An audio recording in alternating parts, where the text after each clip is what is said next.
Assalamualaikum warahmatullahi wabarakatuh. Perkenalkan, nama saya Aldi Dielvendra, NIM 1914080047. Baiklah, pada kesempatan kali ini saya akan menjelaskan tentang hasil penelitian pembahasan keterbatasan penelitian pada bab 4. Adapun subtopiknya yang akan saya bahas pada kesempatan kali ini yaitu pada yang pertama, pengertian deskripsi data hasil penelitian dengan cara menyusunnya dan contoh pada berbagai penelitian.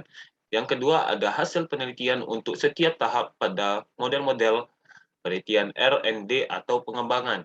Yang ketiga, hasil data analisis data hasil penelitian pada berbagai penelitian. Yang keempat, pembahasan penelitian dengan contoh-contoh. Yang kelima, ada keterbatasan penelitian. Baiklah, saya akan menjelaskan pada bagian pertama, yaitu pengertian deskripsi data hasil penelitian dan cara menyusunnya dengan contoh pada berbagai penelitian. Uh, Deskripsi data adalah menggambarkan data yang ada guna memperoleh bentuk nyata dari responden, sehingga lebih mudah dimengerti peneliti atau orang lain yang tertarik dengan hasil penelitian yang dilakukan. Hasil penelitian adalah proses pengaturan dan pengelompokan secara baik tentang informasi suatu kegiatan berdasarkan fakta melalui usaha pikiran peneliti dalam mengolah dan menganalisis objek atau topik penelitian secara sistematis dan objek untuk objektif untuk memecahkan suatu permasalahan sehingga terbentuk prinsip-prinsip umum atau teori. Pada bagian ini, peneliti juga menyampaikan ide-idenya tentang penelitian lanjutan tentang topik yang belum disentuh atau dibahas dalam penelitian tersebut. Ini adalah contoh hasil penelitian pada berbagai penelitian. Dari semua contoh, ada 9 jenis penelitian, yaitu penelitian eksperimen, penelitian R&D, penelitian korelasi, penelitian deskriptif kualitatif, penelitian deskriptif kuantitatif, penelitian tindakan kelas, penelitian kepustakaan, penelitian mix konkuren, penelitian mix sekuensial. Di sini saya melampirkan dua hasil penelitian yang saya analisis dari makalah kelompok 7 dan skripsi yang sudah saya analisis, yaitu pertama penelitian mix konkuren dengan judul implementasi pendekatan saintifik pada pembelajaran PJOK di SD Negeri Kecamatan Wates dengan link drive yang sudah terpapar di sana. Berdasarkan analisis skripsi ini, banyaknya yang dibahas pada hasil penelitiannya, yang dimana ada gambaran umum penelitian, analisis data, dan dan hasil-hasil penelitian yang didapatkan dari data-data melalui instrumen penelitian yang dilakukan. Hasil penelitiannya dicantumkan pada tabel dan diagram, dan ada juga berupa kalimat pernyataan hasil. Yang kedua, ada penelitian tindakan kelas yang dengan judul upaya meningkatkan hasil belajar siswa dengan menggunakan model pembelajaran kooperatif tipe Student Teams Achievement Division atau STAT pada mata pelajaran fisika di Sekolah Menengah Atas Negeri 2 Tanjung Jabung Timur. Berdasarkan penelitian yang ada di atas, yang sudah saya analisis,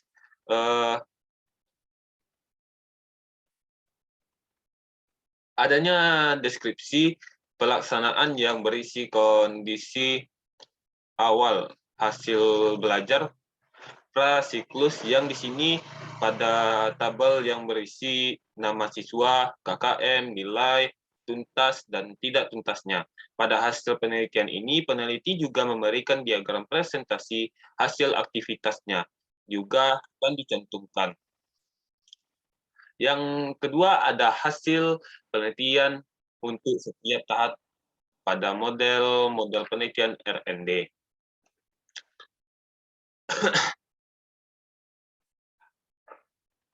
Model-model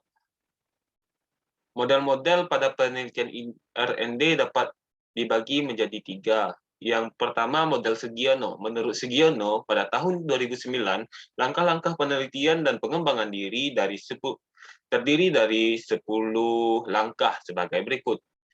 Dari potensial dan masalah, pengumpulan data, desain produk, validasi desain, revisi desain, uji coba produk, revisi produk, uji coba pemakaian, revisi produk, dan produk massal. Dan ada model yang kedua, model Borg and Gall. Menurut Borg and Gall, pada tahun 1989, penelitian R&D dalam pendidikan meliputi 10 langkah, yaitu research and information collection, planning, develop preliminary form of product, preliminary file testing, main product revision, main file testing, operational product revision, operational field testing, final product revision, and dissemination and implementation. Yang ketiga, model 5 tahap. Atau yang sering disebut dengan mantap. Model mantap ini terdiri dari 5 tahap utama dalam penelitian dan pengembangan, yaitu yang pertama tahap penelitian pendahuluan, yang kedua tahap pengembangan model, yang ketiga tahap validasi model, yang keempat tahap uji efektivitas, dan yang terakhir tahap diseminasi. Pada bagian C, yang ketiga, analisis data hasil penelitian pada penelitian eksperimen, PTK, deskriptif, MIG, dan korelasi dengan contoh. Yang pertama, pada penelitian eksperimen dengan contoh. Research and that for behavior to be determined. Untuk menggambarkan riset eksperimental yang bisa dilakukan pada dua kelompok, di mana kelompok satu disebut kontrol tanpa diberi perlakuan apapun, sedangkan pada kelompok kedua diberikan perlakuan treatment. Yang kedua ada penelitian PTK dengan contoh. Analisis untuk data penelitian PTK adalah data kualitatif dan data kuantitatif. Analisa data dalam penelitian ini dilakukan setelah pengumpulan data, yaitu dengan cara mereduksi data, penyajian data, penarikan kesimpulan, dan verifikasi. Yang ketiga, ada penelitian deskriptif dengan contoh. Penelitian ini terdiri dari 2. Yang pertama, deskriptif kuantitatif. Analisa data adalah rangkaian kegiatan penelaahan, pengelompokan, sistematisasi, penafsiran, dan verifikasi data agar sebuah fenomena memiliki nilai sosial, akademis, dan ilmiah. Kegiatan dalam analisis data. Deskriptif kualitatif. Yang kedua, deskriptif kualitatif. Analisis data kualitatif dilakukan secara induktif, yaitu penelitian kualitatif tidak dimulai dari deduksi teori, tetapi dimulai dari fakta empiris. Peneliti terjun ke lapangan, mempelajari, menganalisis, menafsirkan, dan menarik kesimpulan dari fenomena yang ada di lapangan. Yang keempat ada penelitian MIG dengan contoh. Metode kuantitatif. Dinamakan metode tradisional karena metode ini sudah cukup lama digunakan sehingga sudah mentradisi sebagai metode untuk penelitian. Yang kedua, metode kualitatif dinamakan sebagai metode baru karena popularitas belum lama. Dinamakan metode positivistik karena berlandaskan pada filsafat positivisme. Yang kelima ada penelitian korelasi dengan contoh.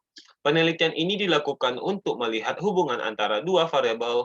Korelasi tidak menjamin adanya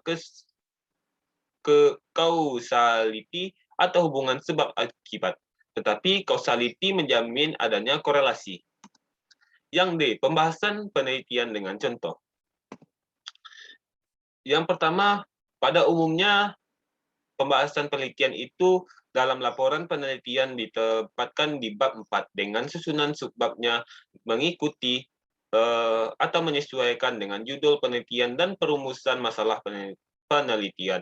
Dengan kata lain, penulisan pembahasan hasil penelitian itu adalah penulisan yang bersifat ilmiah yang berpegang pada ketentuan yang berlaku untuk suatu penulisan ilmiah. Yang kedua, prinsip-prinsip pembahasan temuan hasil penelitian harus dilanjutkan dengan teologi ilmu, yaitu aksiologi, di mana hasil pengetahuan dilakukan untuk menjustifikasi.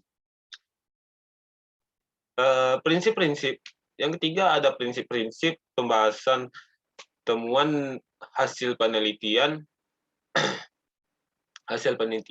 harus dilanjutkan dengan teologi ilmu, aksiologi, di mana hasil pengetahuan digunakan untuk menjustifikasi.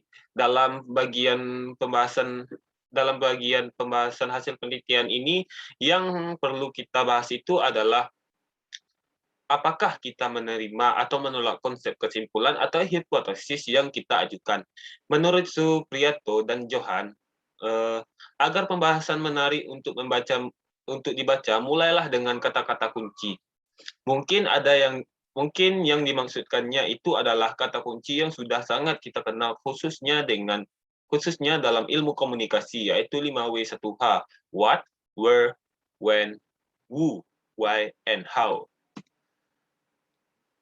Contohnya yaitu dalam pembahasan penelitian pada berbagai penelitian, ada 9 penelitian yang sudah kita bahas pada mata pelajaran metodologi penelitian. Di sini saya akan lampirkan salah satu contoh pembahasan penelitiannya pada penelitian deskriptif kualitatif yang berjudul identifikasi kesulitan belajar peserta didik pada pembelajaran fisika di Maslabno. Berdasarkan analisis skripsi ini, pada pembahasan